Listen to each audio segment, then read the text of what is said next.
오게 된 구상미입니다. 선교 간증을 하기 전에 짧게 저에 대해서 얘기해볼까 하는데요. 저는 교회를 오랫동안 다녔지만 선교는 이번이 처음이었습니다. 저를 오랫동안 아시던 분들은 알겠지만 저는 교회를 오래 다녔지만 약간 마이웨이 삶을 살았다고 할까요?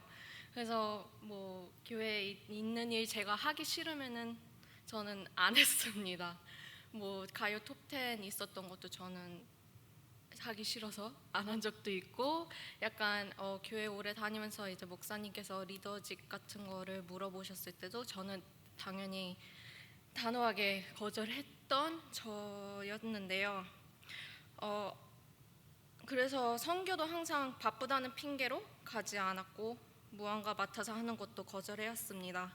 그래서 어떻게 보면은 저는 안전한 신앙생활을 하고 있었고 앞에 나서서 무언가를 하는 걸 싫어했습니다. 그런데 저에게 올해에는 많은 변화가 있었는데요. 어느 순간 보니 제가 주보를 맡아서 하고 있었고 또 바나바를 섬기고 있더라고요. 계속해서 거절해오던 저에게 하나님께서는 이제는 저의 그 세이프 존에서 나오시라고 말씀하신 것 같아요. 그래서 처음에는 바나바를 맡으면서 좀 갈등도 많았고, 왜냐면은 저는 약간 앞에 나서서 하기 싫어하는 나서서 하는 걸 별로 안 좋아했는데 바나바를 하면서 좀 나서는 일도 많았었고요. 그러던 어느 날 선교 신청하는 날이 왔는데요.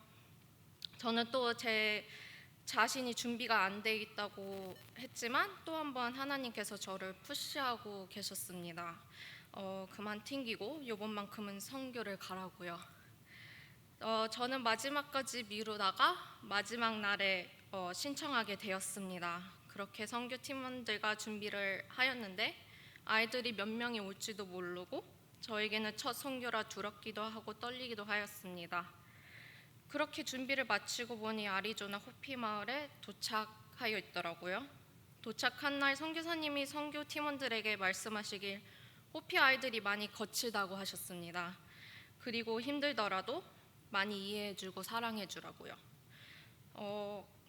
근데 제 마음속에서는 뭐 애들인데 거칠면 얼마나 거칠겠어. 그리고 이 선교가 있기 전에는 저희가 또 BBS 사역을 해왔기 때문에 저는 그렇게 어려울 거라고 생각지도 못했는데요. 그 BBS 첫날이 왔을 때 저랑 다솔 자매가 약간 이제 신청서 작성하는 거를 문 앞에서 맡았습니다.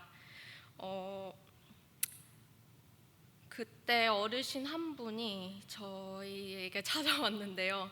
이거는 이제 그분한테 저는 이제 제 역할 맡은 대로 혹시 뭐 머리 자르러 오셨습니까? 아니면 침 맞으러 오셨습니까? 라고 물어봤는데 잘 못 들으시더라고요. 그래서 다시 한번 물었죠. 혹시 머리 자르러 오셨어요? 하니까 대뜸 저에게 이렇게 볼펜을 갖다 들고 약간 찌르는 표현식으로 너 다시 한 번만 내 머리 자른다고 얘기하면은 이러더라고요.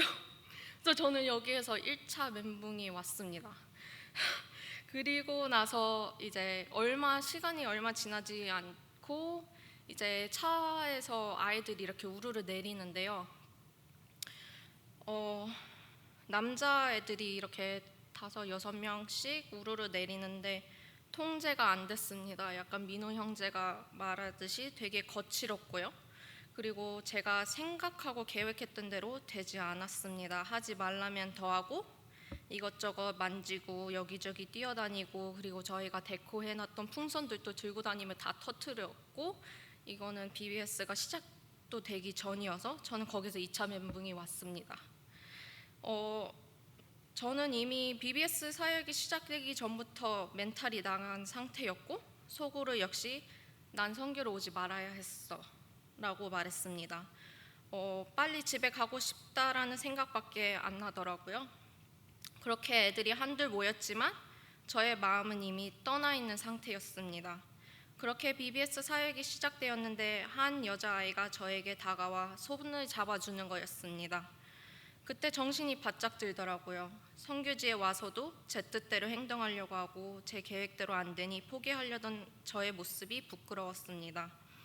그때 저의 시선이 아닌 하나님의 시선과 마음으로 보니 모든 것이 달라지는 거였습니다. 가망이 없어 보이던 아이들에게 희망이 보이고 어떻게 하면 이 아이들에게 하나님을 알려줘야 할까 하고요.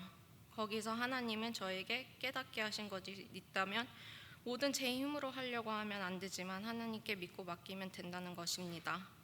선교사님 말처럼 아이들은 사랑이 필요했던 거였습니다. 그래서 저희들에게 관심 받고 싶어서 거칠게 행동해왔던 거였고요. 그리고 아까 말씀했던 것처럼 저와 다소자매가 이제 그 작성지를 하는데 부모님들이랑 아이들이랑 와서 이제 저희가 쓰게 했던 것이 이름, 나이, 뭐 전화번호였는데 부모님들이 아이들의 자기 자식인데도 나이를 모르더라고요. 그만큼 약간 좀 그게 저에게는 되게 안타까웠던 것 같아요. 그만큼 좀 사랑을 받지 못하고 있던 것이 아닌가. 그리고 또 그날 끝날쯤에 글래디스라는 할머니를 제가 만나게 되었는데요. 그분이 이렇게 다가오셔서 저는 하던 대로 침을 맞으러 오시겠거니 하고 한의사분께 안내드렸는데 그것이 아니었던 거였습니다.